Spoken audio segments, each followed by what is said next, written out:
몇 주 전에 책을 한 권 이렇게 제목을 봤는데, 여러분 뭐 제목이 되게 중요하잖아요. 제목이 좀 끌려야 되잖아요.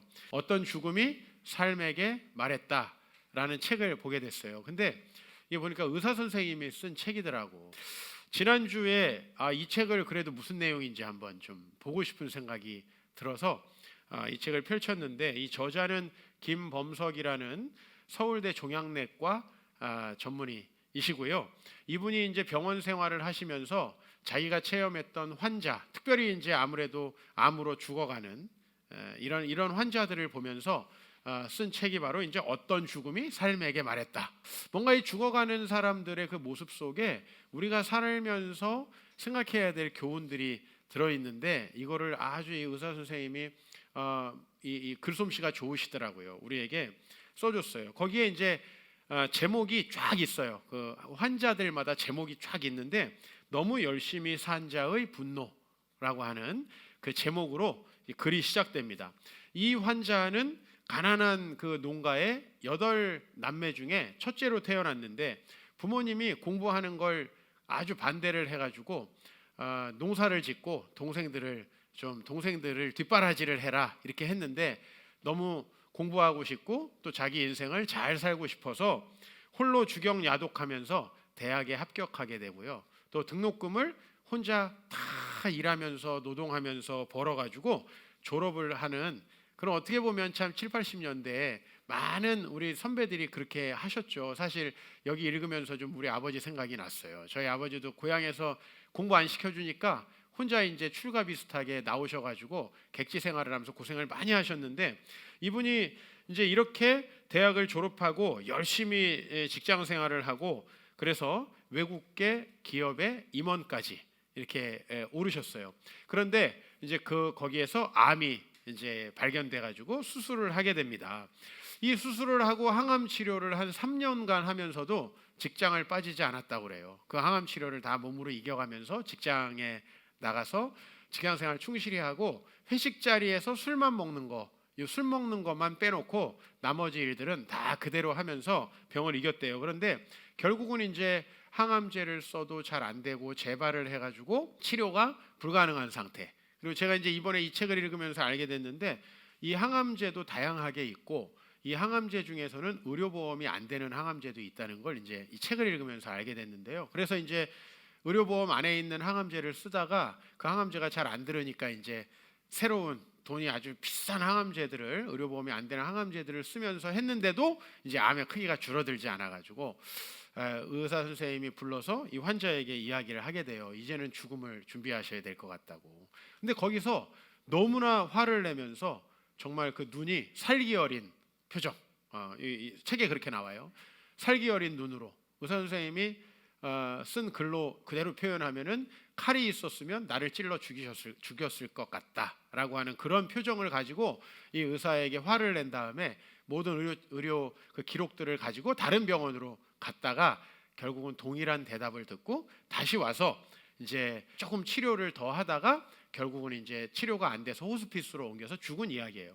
그런데 이 중간중간에 이제 아주 주목할 만한 에피소드가 있는데, 환자를 호스피스로 옮겨야 되니까 보호자하고 이제 상담을 해야 되잖아요. 그래서 아내분을 만나게 됐대요. 근데 이 아내분과 대화를 해보니까 전혀 우리 남편은 가족과 소통이 되지 않았고, 자기도 아내라서 이제 최선을 다해 자기가 할 수 있는 형식적인 그 간호는 하겠지만 남편이 죽는 거에 대해서 전혀 안타깝거나 불쌍하지 않다라고 얘기를 하는데, 혹시 우리 아내가 이러면 어떡하나? 이제 이때부터는 우리 아버지의 삶에서 이제 제 삶으로 넘어온 것 같은, 자녀가 셋이 있는데 자녀들이 3년 동안 단 한 번도 면회를 오지 않았대요. 그러니까 이 자녀들도 이 아빠가 늘 이렇게 잘해주는데 너희들은 왜 못하니 하면서 늘 불만을 가졌기 때문에 아빠가 없는 것을 너무 좋아하고 있다라는 얘기를, 이제 그런 인간적인 얘기들을 이제 죽음을 앞두고 호스피스로 가야 되는 상황에서 아내분하고 하게 된 거죠. 그렇게 돌이켜 보니까 이제 이 환자가 그동안에 했던 그 좀 이상한 행동들, 이 행동들이 더 이제 생각이 나더라는 거예요. 첫 번째는 항암 치료가 더 이상 소용이 없다라고 하니까 이제 다른 병원에 갔다 그랬죠. 근데 이제 다시 돌아왔잖아요. 돌아와서 한 이야기가 이거예요. 여기 그대로 인용이 되어 있는데, 돈은 상관없으니 예전에 썼던 항암제를 다시 써주세요. 제발 부탁입니다. 이 얘기를 했대요. 그리고 밑에 이제 의사 선생님이 좀 글을 더 쓰셨어요. 돈은 상관없으니라는 말은 무슨 의미가 있을까?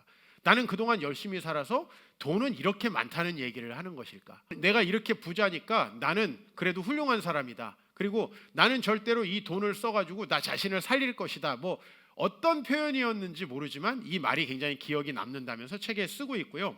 그 다음에 이 사람이 이제 병원에 3년 동안 항암 치료를 하러 계속 다녔는데, 그 3년 동안 항상 병실에서 이제 진료를 회진을 돌다 보면 컴퓨터를 켜고 있대요. 그 컴퓨터에는 항상 주식창이 열려 있었다고 합니다. 그래서 이 사람의 삶을 이제 종합해 보면 정말 의지를 가지고 열심히 돈을 벌고 성공하기 위해서 일을 했는데, 결국에는 자기 앞에 죽음이 다가왔을 때 나는 이대로 죽을 수 없다라는 그 억울함과 분노가 있는 거죠. 내가 이러려고 그동안 그렇게 열심히 살았는가?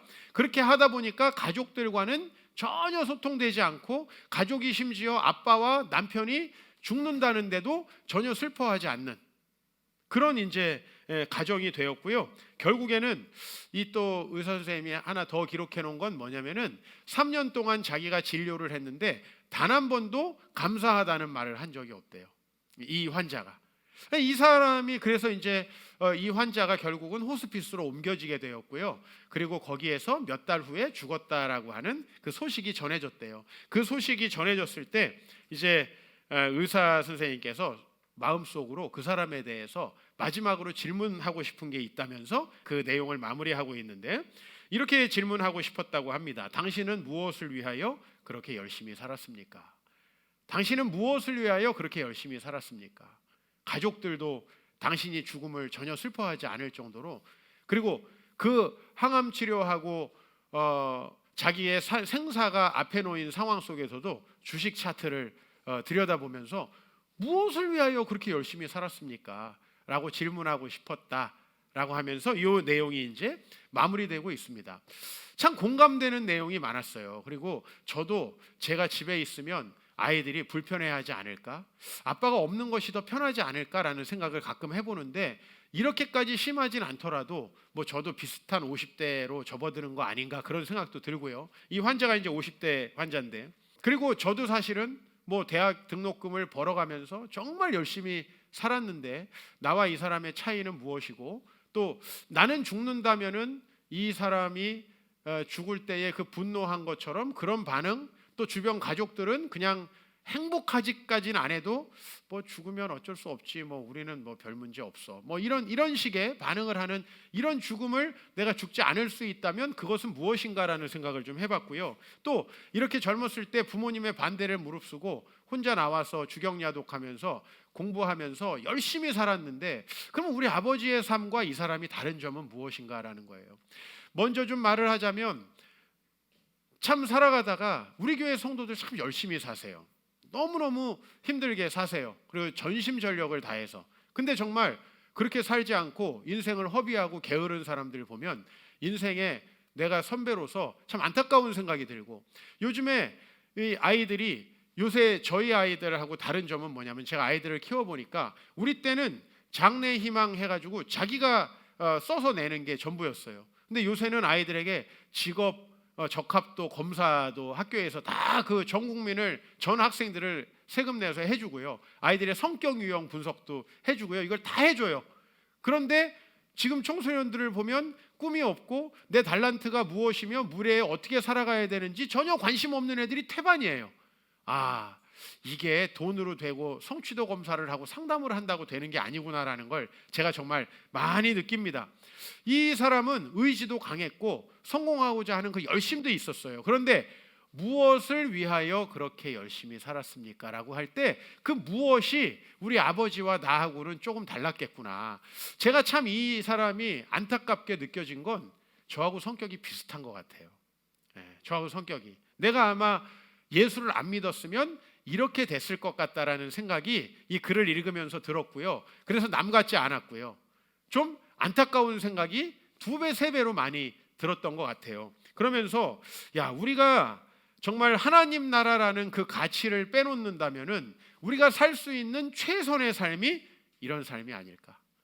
내가 살 수 있는 최선의 삶, 우리가 열심히 해서 정말 내 뜻과 의지를 가지고 뭔가를 이루다가 어느 날 죽음이 내 앞에 왔을 때 난 이대로 죽을 수 없어. 내가 어떻게 살았는데, 내가 그동안에 한 건 하나도 없는데, 가족들도 날 외면하고 아무것도 없는데, 나 이 돈밖에 없는데 이 돈도 나를 살리지 못하는가? 라고 하는 그런 안타까운 외침을 가지고 우린 죽을 수밖에 없지 않는가라는 거죠.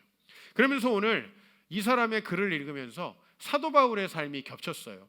요즘 우리가 가치에 대한 이야기를 하고 있습니다. 그죠? 그래서 지난주에도 확 가자. 그죠? 오늘은 뭔지 아세요? 가자미예요. 가는 뭐였죠?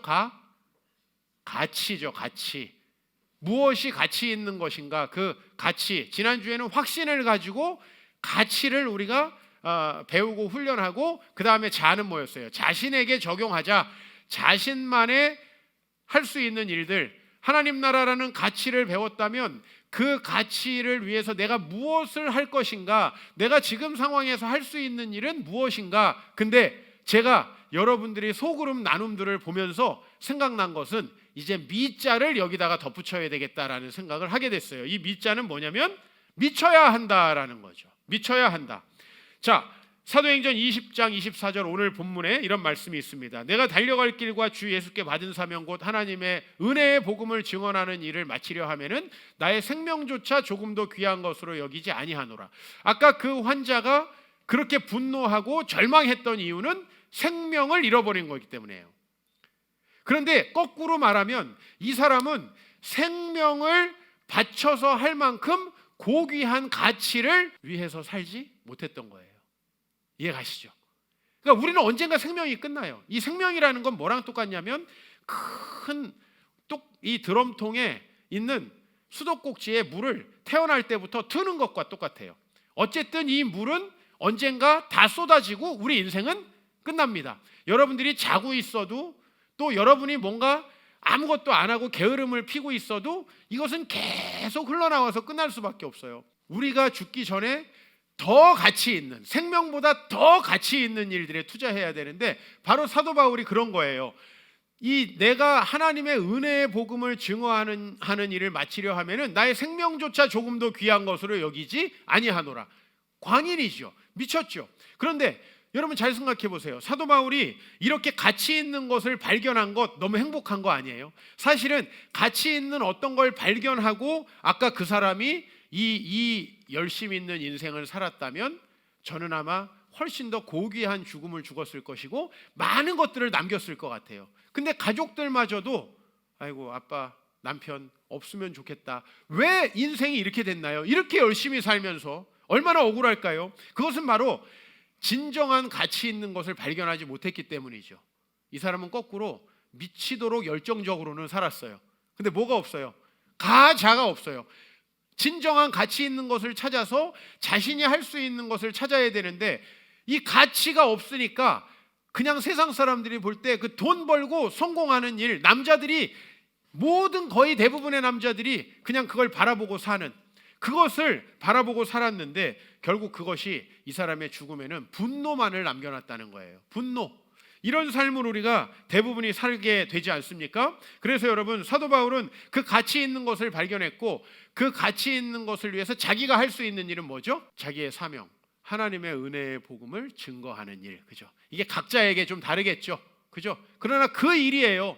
그 일을 내가 내 사명으로 발견했고 그것을 위해서는 나는 어느 정도로 한다? 나의 생명조차 조금 더 귀한 것으로 여기지 않아. 여러분이 많이 그래요. 그래도 그렇게 치우쳐서 하면 안 되지. 그렇게 내가 밸런스를 맞추지 못하면 안 되지. 그게 아니라 그것에 미쳐서 모든 것을 투자하는 인생. 그런데 제가 한번 질문하고 싶어요. 사도 바울이 자기 생명조차 조금 더 귀한 것으로 여기지 아니하고 수많은 박해와 위험과 그 다음에 폭행과 그리고 어려운 일을 당했어요. 근데 사도 바울 그런 일들에 죽었나요? 안 죽었나요? 사도 바울 죽지 않고 그 일들을 다 견디고도 살아남아서 하나님의 은혜의 복음을 당시 로마 제국 전체에다가 전했다는 거죠. 그렇죠?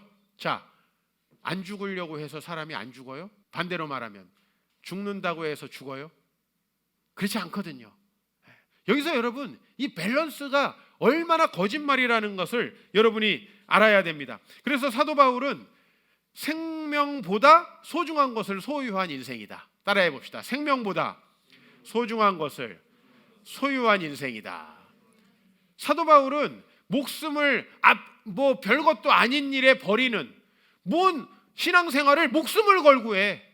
그러는데 그런 삶이 아니라 생명보다 소중한 것을 소유하고 그것을 위해서 이 쏟아지는 물, 아까 제가 생명이라고 표현했지만 그것을 사용한 인생이죠. 그러니까 아주 아낌없이 잘 산 인생이라는 거죠. 사도 바울이 로마서 9장에 보면은 나에게 큰 근심이 있는 것과 내 마음에 그치지 않는 고통이 있는 것을 표현합니다. 그것은 뭐냐면 3절에 어느 정도냐면 나의 형제 내 고륙의 친척을 위하여 내 자신이 저주를 받아 그리스도에게 끊어지게 된다. 그러니까 사도 바울은 내 형제와 고륙, 친척, 이게 뭐냐면은 사도 바울의 동족 이스라엘이에요. 하나님의 동족 이스라엘이 예수님이 왔을 때 거의 대부분이 어땠어요? 예수님을 거부하고 그분은 메시아가 아닐 거라고 생각을 했지요. 그것을 너무 안타까워하는 거죠. 그래서 어느 정도로 나는 내 동족이 예수를 믿길 원하냐면 내 자신이 저주를 받아 그리스도에게서 끊어질지라도 원하는 바로라 라는 거죠. 여러분 다시 한번 질문할게요. 사도 바울이 예수님께 저주받아서 끊어짐을 당했어요? 아니죠. 그러려고 한다고 그렇게 되는 게 아니라는 겁니다.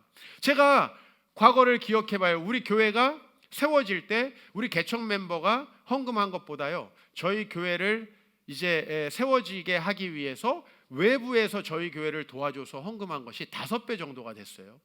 제가 그 헌금이 왜 우리에게 주어졌을까를 생각해 봤어요. 그분도 우리 교회에 지금도 안 다니고 예전에도 안 다녔죠. 그 헌금을 그분들은 왜 하셨을까? 제가 거꾸로 생각해 보니까 제가 청년 시절에 항상 듣던 말이 있어요. 우리 청년들에게 나는 목사님으로서는 목사님이 100점이지만 남편감으로서는 빵점이라고 생각합니다. 네, 이 얘기를 맨날 들었어요. 밸런스가 전혀 안 맞죠. 나랑 안 살아보고도 빵점인 걸 알더라고. 뭐 자리 폈어? 뭐 했어? 근데 제가 그 사실이에요. 저는 우리 아내에게도 나 가정에게도 신경 쓸게. 난 결혼하기 전에 한 번도 이런 얘기 한 적이 없고요. 내가 사역보다도 당신이 소중해. 나랑 결혼해줘. 이런 얘기도 한 번도 한 적이 없어요. 나는 항상 사역이 먼저일 수밖에 없고 나에게 하나님께서 맡겨주신 일이 먼저일 수밖에 없다라고 얘기했어요. 그래서 우리 가정이 깨어졌습니까? 아니면 여러분들 가정보다 굉장히 불행합니까? 우리 가정이? 그렇지 않죠. 저희 가정이 아이를 입양할 수 있었다는 건 우리 가정이 대단히 행복하다는 반증이죠. 저는 가정에 많은 에너지를 쓰지 못합니다. 그건 사실이고요. 난 우리 가족들하고 약속을 해놓고도 여러분들이 오라 그러면 취소한 게 한두 번이 아니에요. 네, 맞아요. 남편감으로는 빵점이에요. 그러나 그래서 저희 가정이 불행하냐라고 하면 나는 목사님 이 성도님들하고 상담하면서 우리 가정보다 행복한 가정은 없구나라는 걸 많이 느껴요.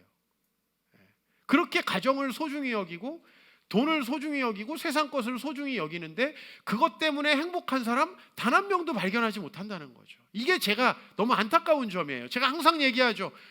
그렇게 사랑하는 분들 사랑 때문에 정말 행복했으면 좋겠고 그렇게 집 하는 분들이 집 때문에 정말 행복했으면 좋겠고 그렇게 승진하는 분들이 회사에서 잘 돼서 행복했으면 좋겠는데 그 결론이 대부분 아까 어떤 죽음이 삶에게 말했다 그 책에 나오는 인물들과 비슷하더라는 거예요. 그런데 이 사도 바울은 반대예요. 나는 생명? 나 은혜의 복음 증거하는 일에는 나 생명도 소중히 여기지 않습니다. 우리 민족이 주님을 믿는다면 난 그리스도께 저주를 받아서 끊어져도 상관없습니다. 그러나 실제로 그런 일은 일어나지 않는다는 거죠. 제가 여러분 지난주에 어떻게 설교를 마무리했습니까? 가치 있는 일을 위해서 내가 어떻게 살지 자신만의 적용을 하기 위해 기도해야 된다라고 제가 여러분에게 이 말씀드리고 설교를 마쳤습니다. 너희는 먼저 그의 나라와 그의 의를 구하라. 그리하면 이 모든 것을 너에게 더하시리라. 이 말씀을 믿고 정말 우리가 할 수 있는 우리 자신만의 적용을 가지고 최선을 다할 때 나머지 것들을 하나님께서 다 행하시고 도와주신다는 거죠. 자녀들과 지난주에 대화를 했습니다. 대화할 시간이 없어가지고 주로 이제 밤 12시부터 한 새벽 2시 요 사이를 이용해가지고 이제 자녀들과 대화를 좀 오랜만에 많이 했는데 이제 하나 고등학교 가고 하나 중학교 가고 애들이 다 이제 사춘기에 뭔가 이제 부담감을 아이들도 가질 수밖에 없는 상황이라 대화를 많이 하게 됐는데요. 여전히 제가 내린 결론은 똑같아요. 저는 제 길을 가야 돼요. 하나님이 자녀들 복 주셔야 합니다. 생명을 버리는 삶이 아니라 생명보다 소중한 것을 소유하고 그것을 위해서 투자할 수 있는 사람. 그것이 얼마나 행복한가. 여러분들 우리 교회 이전을 앞두고 있습니다. 아마 마음속으로 부담감을 느끼시는 분들 많을 거예요. 그런 마음, 기쁘지 않은 마음 가지고 계신 분들은 헌금 작정하지 마세요. 그리고 여러분이 이왕이면 하나님의 마음으로 작정하고 싶다면, 야, 우리 교회가 이렇게 교회를 이전하는 타이밍에 내가 이 교회를 다니게 된 것은 하나님께서 그래도 하나님 나라를 위해, 그 가치 있는 일을 위해 내 자신이 뭔가 헌신할 수 있는 기회를 주시는 거구나, 그 마음이 들면 하시면 돼요. 그 마음이 중요한 거예요. 이걸 억지로 한다고 하나님이 받으시겠습니까? 그 마음이 있다면 여러분 미쳐서 하십시오. 절대로 합리적인 계산을 해서 내가 이 정도는 할 수 있겠다 이렇게 하시면 안 돼요. 주의 일은 그렇게 하는 게 아니에요. 내가 하나님께서 주신 이것을 기회라고 삼고 내가 이 가치 있는 일에 내 자신을 생명보다 귀한 일로, 생명도 귀한 일로 여기지 않는다. 여러분 이렇게 할 때 하나님께서 기뻐하시고 그 사람의 삶에 하나님의 나라의 역사를 이루어 주시는 거거든요. 이게 그래서 우리가 이 신앙을 체험할 수 있는 또 좋은 기회가 되는 것이죠. 청년 사역을 할 때요, 제가 너무나 가난했어요. 근데 또 저보다 더 가난한 여자친구를 또 주셨어요.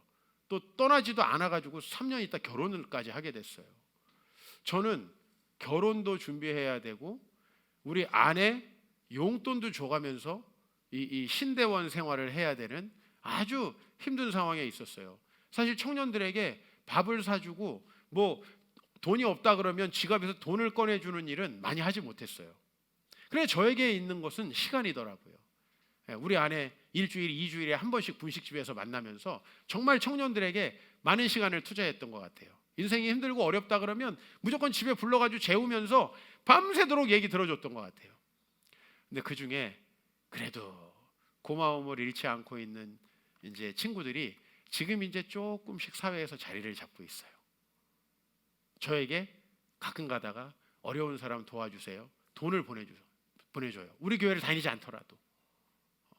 그걸 가지고 어려운 분들도 도와주고 좀 가치 있는 일에 쓸 수 있을 때 내가 이렇게 헛되지는 않았구나라는 생각을 간혹 가다가 합니다. 그래서 사도 바울의 인생을 이렇게 얘기할 수 있을 것 같아요. 정말 가자미 인생은요, 생명보다 소중한 것을 소유한 사람 인생이고요. 그 인생은 진정으로 유명하고 진정으로 부유한 인생이다라는 겁니다. 사도 바울이 우리 그리스도인들의 인생, 자신의 인생에 대해서 이렇게 표현을 했는데요. 고린도후서 6장, 이거 제가 많이 인용한 말씀이라 잘 기억하실 거예요. 무명한 자 같으나 유명한 자요, 죽은 자 같으나 보라 우리가 살아있고, 징계를 받는 자 같으나 죽임을 당하지 아니하고, 근심하는 자 같으나 항상 기뻐하고, 가난한 자 같으나 많은 사람을 부요하게 하고, 아무것도 없는 자 같으나 모든 것을 가진 자로다라고 우리의 삶을 표현하고 있습니다.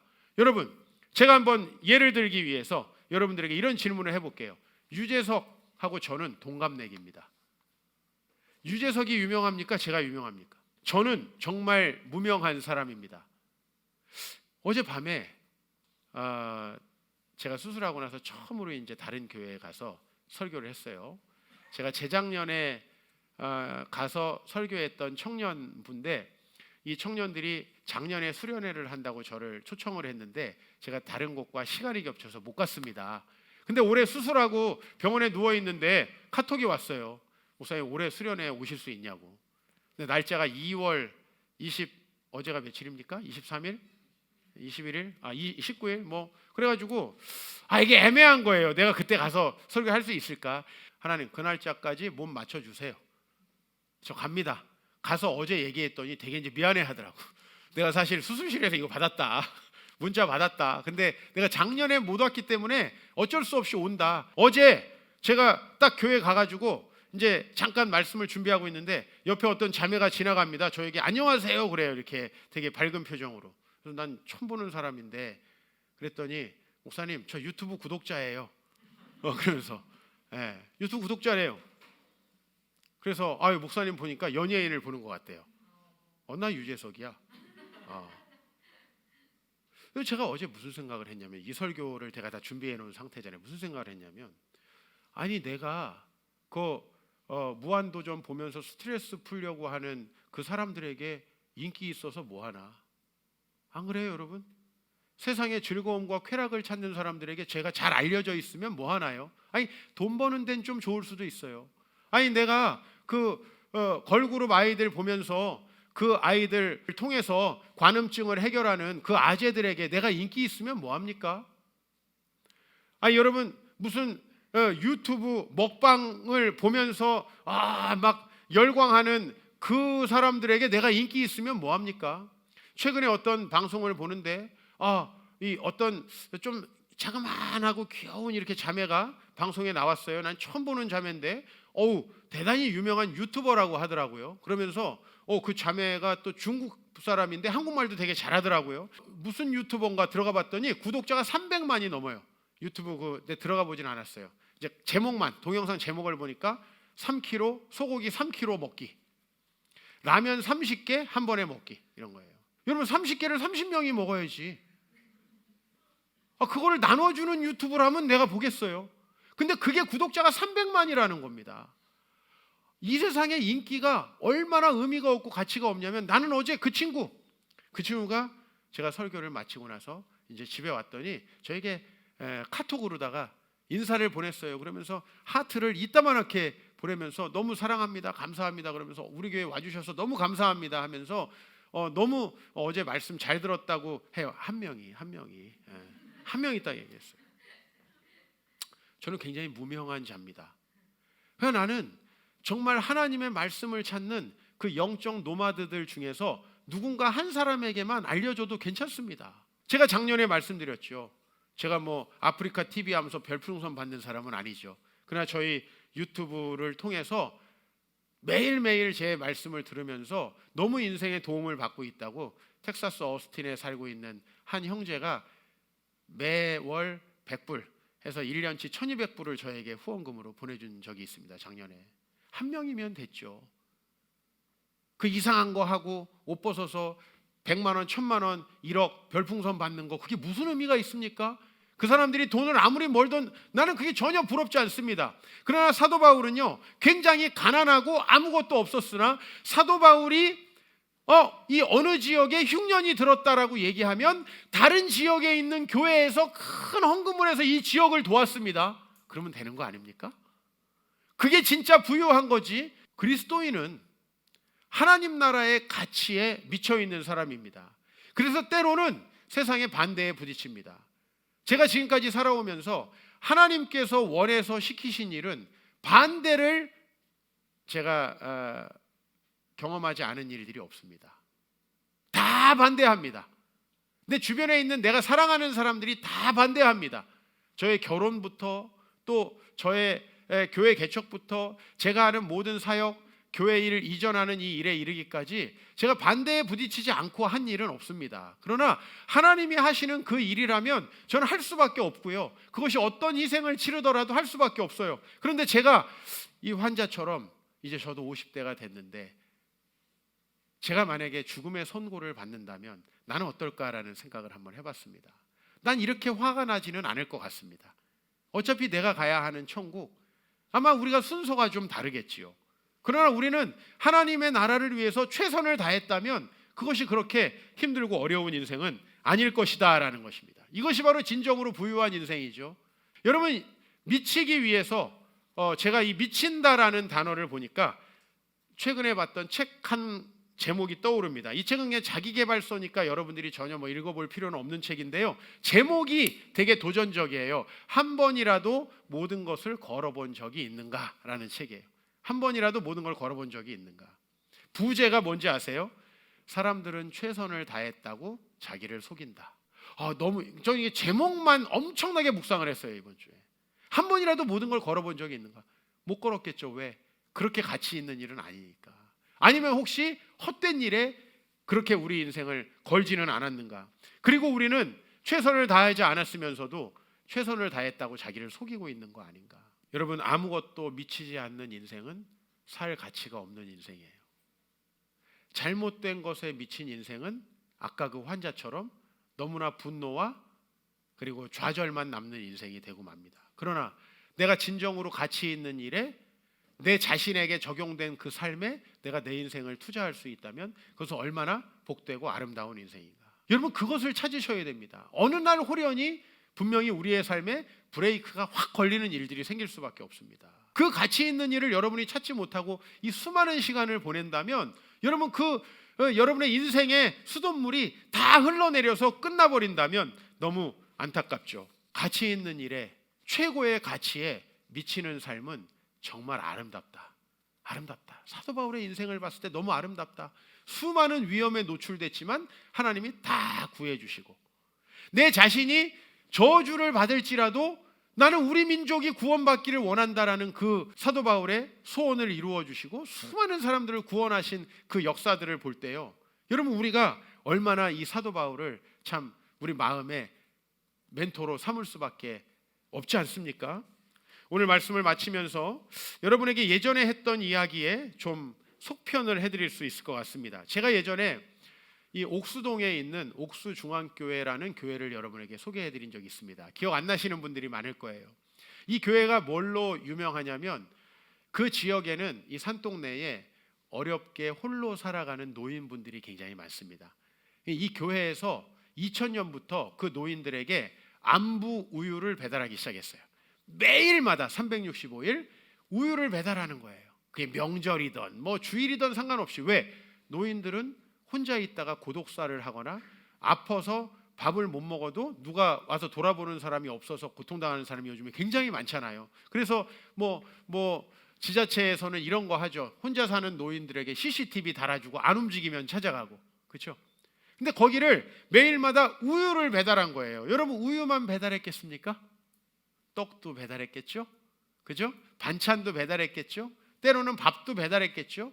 또 할머니 할아버지들이 좋아하는 것도 배달했겠죠. 이 배달을 하는 이 교회 옥수중앙교회가 그걸로 우리들에게는 좀 알려진 교회입니다. 그런데 최근에 이제 이 교회 이야기를 좀 더 듣게 됐는데요, 이 교회가 지금까지 이제 20년이 넘게 우유 배달을 하고 있잖아요. 그런데 이 목사님이 처음에 성도들과 배달하면서 청년들에게 그렇게 얘기했대요. 그 교회 청년들에게 앞으로 이 안에서 이 배달을 계속할 수 있는 사람이 나왔으면 좋겠다. 이거 앞으로 너희들이 했으면 좋겠다. 그 얘기를 했는데 2012년에 한 가난한 사업가가 목사님 그 배달 그 우유하고 그 배달을 하는데 필요한 그 모든 음식 비용을 앞으로 제가 내겠습니다. 그리고 저희들이 배달을 하겠습니다 하면서 젊은 한 사람이 이 모든 배달을 책임지게 돼요. 그게 2012년. 지금부터 9년 전에 이제 교회에서 하던 사업을 어떤 한 사람이 자기가 이제 그 일을 맡아서 합니다. 아마 지금까지 몇 천만 원, 몇 억이 들어갔겠죠. 그죠?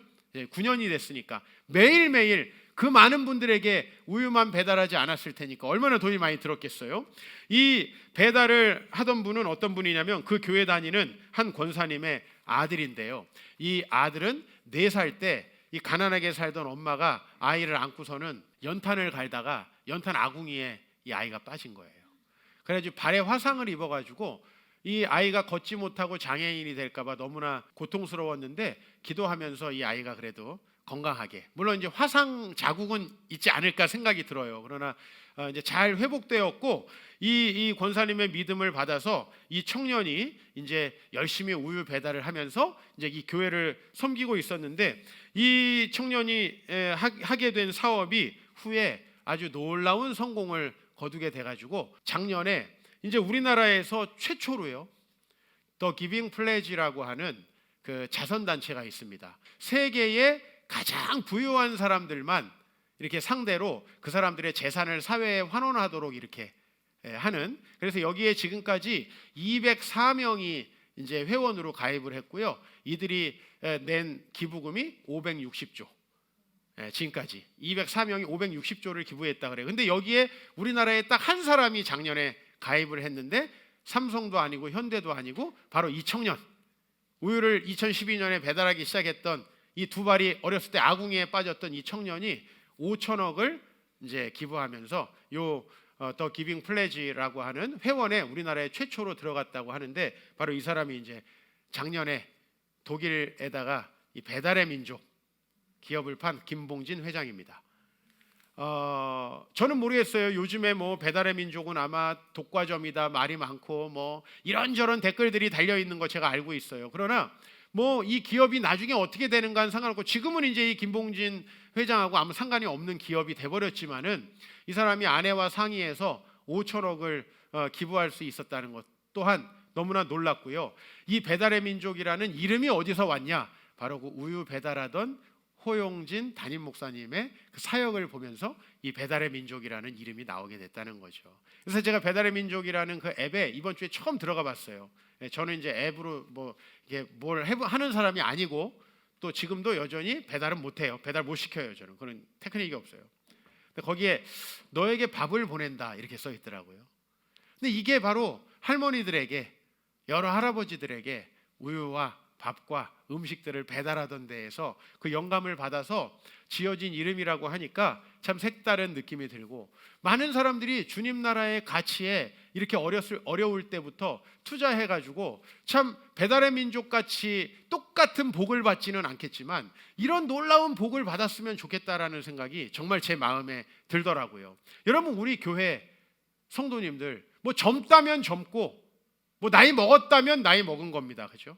우리 교회 청년들이 우리 교회 성도들이 20대는 아니잖아요. 그죠? 처음엔 그랬지만 이제 우리 나이 먹을 만큼 먹었습니다. 이제 중년의 나이로 어느덧 쑥 갈 거고요. 우리가 어느덧 호련히 정말 우리가 무엇을 위해서 살았는가 질문을 받을 때가 올 것 같아요. 당신은 무엇을 위하여 그렇게 열심히 살았습니까? 우리가 하는 모든 일들에 가치라는 것이 필요하고, 내가 지금 할 수 있는 최선의 것으로 하나님께 우리의 가치를 투자했을 때 그 하나님께서 우리를 복 주시는 것들을 저는 경험하기를 원합니다. 지난주까지 우리 교회 17가정이 이제 헌금을 작정했고, 이제 작정액이 10억이 넘었습니다. 여러분에게 다 헌금을 작정하라고 강요하는 거 절대 아니니까 그렇게 들으실 필요 없습니다. 이건 기적입니다. 저는 마음속으로 이제 나머지 분들이 또 10억을 해서 저희 교회가 20억 정도 작정을 하면 이제 우리가 이전하는 모든 문제가 이제 그래도 순탄하게 풀릴 수 있습니다. 우리 교회 성도들이 젊습니다. 사업가 없습니다. 우리는 배달의 민족이 아니라 더 작은 사업을 하는 분도 없습니다. 그런데 우리 교회가 기적을 만들어내 가고 있습니다. 그래서 저는 이제 무슨 기도를 하냐면요, 하나님, 최선을 다해서 하나님 나라를 위해서 투자하는 이들에게 꼭 복을 주십시오.